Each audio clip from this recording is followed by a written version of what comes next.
السلام عليكم ورحمة الله، أسعد الله أوقاتكم بكل خير.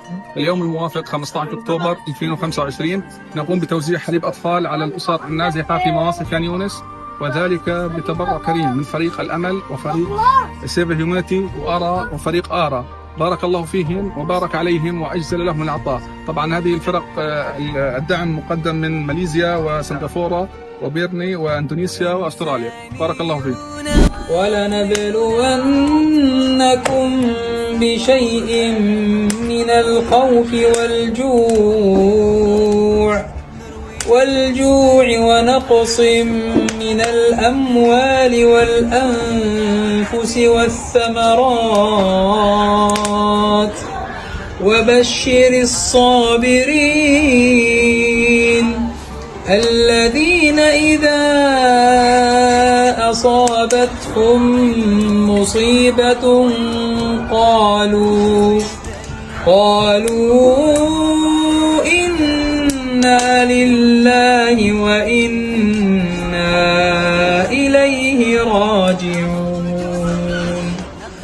أولئك عليهم صلوات من ربهم ورحمة وأولئك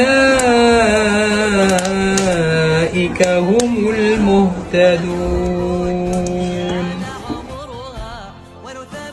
Saat terakhir kehidupan manusia, bila mana manusia betul-betul hampir meninggal dunia, tak ada cang dah, dan nafas-nafas yang terakhir mengalir dengan begitu perlahan, menandakan penamatnya akan berlaku.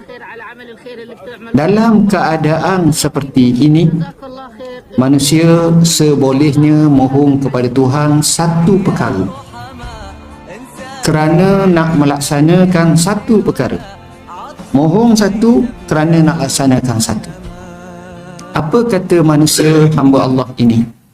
Lau akhartani ila ajalin qarib fa asaddaqa ya Rabb. Kalau engkau boleh paspung sikit umurku ni, sikit je tak apa dah, ada ruang dan peluang, aku nak. السلام عليكم، بسم الله الرحمن الرحيم. من لم يشكر الناس لا يشكر الله. نحن معكم في يوم الاثنين